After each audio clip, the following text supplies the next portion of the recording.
Quem vai andando por aqui vai desviando dos buracos. É um caminho difícil. É preciso perseverança para superar os obstáculos. A mesma perseverança que teve o personagem que dá nome a essa rua de Curitiba, Miguel Kaluf, um libanês que chegou no Paraná no início do século XX. Naquele tempo ele nem pensava na história que deixaria para os netos, mas carregava, junto com a pouca bagagem, a vontade de trabalhar e vencer. Ele tinha uns 15, 16 anos, não sei dizer exatamente quanto, mas adolescente ainda.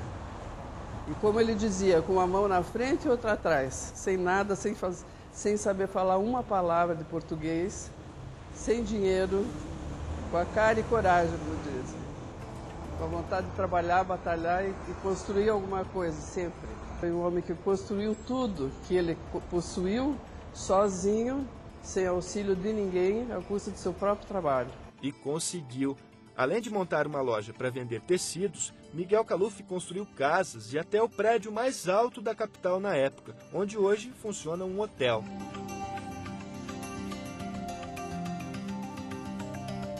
E ele, apesar de não ser nem arquiteto, nem engenheiro, ele não tinha formação nenhuma acadêmica, ele era um comerciante, mas era um comerciante que construiu muito, sabe? Ele construiu muitos prédios pela cidade. Mas as conquistas não foram nada fáceis. Na época que ele veio como mascate, ele nos contava que ele pegava, ele comprava mercadoria, punha uma sacola, seja lá o que for, nos ombros, chegava à noite, ele estava com o ombro sangrando, batia de porta em porta nas ruas, principalmente ali na Emiliano Perneta, no centro da cidade, ele contava que ele batia.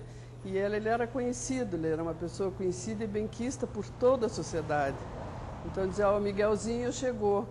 Então sempre alguém comprava alguma coisa dele. Atrair a clientela da época era um desafio para Miguel Kaluf, mas ele tinha receita, oferecer os melhores produtos. Ele era um homem que primava pela qualidade, sempre. Na época, o pessoal de Curitiba ia muito para São Paulo. São Paulo era o centro de Curitiba, né, na época, para compras assim, de artigos melhores. E ele trazia isso para Curitiba. Era um homem do futuro mesmo, era um inovador, sem dúvida. Assim. Tão inovador que pode ser considerado um dos precursores do marketing, porque criatividade para atrair clientes era a arma de Kaluf. O pai fazia liquidações que ficaram marcadas na época.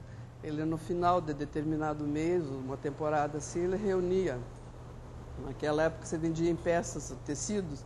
Então os retalhos ele determinava, no tal dia nós vamos fazer uma liquidação. Mas grande maioria das mulheres que compravam tecidos lá, iam, ficavam na porta, então era assim, entravam, saíam 5 que estavam lá de dentro e entravam mais 5.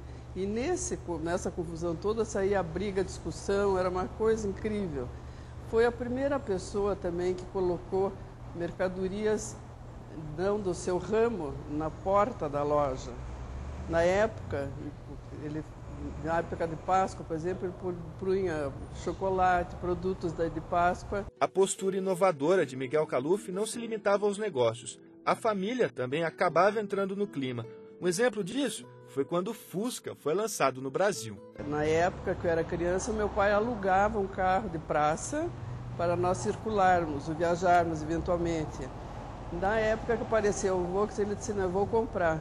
Eu me lembro, eu estava grávida da minha filha Maria Ângela, quando ele disse, minha filha, vem aqui, você vai experimentar esse carro. Eu disse, como, pai? O carro é tão pequenininho, eu não vou caber dentro. Ele disse, não, você nunca diga não, você vai em frente. Tanto que todos nós, desde 14, 15 anos, imagina naquela época, em 1930 e...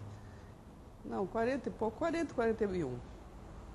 Ele fazia todos, contratava um motorista e fazia nos ensinar a dirigir. E esses momentos aproximavam ainda mais o comerciante de sua família. Ele soube conciliar o aspecto familiar. A equipe do meu avô foi todinha minha avó, que contribuiu muito com o crescimento dele. Né? A evolução possibilitou que ele pudesse sair, trabalhar, se dedicar aos negócios, enquanto ela, naquele formato antigo dos casamentos, ficava em casa dando uma retaguarda para que quando ele chegasse, a comida estivesse pronta, a mesa posta. Empreendedor, criativo, dedicado à família. Características de um personagem marcante na história de Curitiba. Deixou grandes marcas, sem dúvida, para a cidade, né? Faz parte da história da cidade. Ele fez questão, assim como a minha avó, né, de passar conceitos, princípios e valores para os filhos. E isso que eu acho que foi o maior legado que ele pôde deixar a todos e que a gente, eu como neta, as minhas filhas como bisnetas, a gente ainda tenta se agarrar a essa herança dos princípios e valores, porque só elas sim que são importantes, o resto passa. Nunca vi meu pai se queixar, mesmo com saúde, em questão de saúde, de finanças, coisas que ele escondia da minha própria mãe, mas sempre positivo. Ficou marcado assim pela simpatia, pelo atendimento, pela cordialidade que ele tinha. Tanto que pessoas como da minha idade até hoje falam, minha mãe comprava lá, e foi uma pessoa que deixou nome aqui. Foi muito marcante, uma presença muito marcante.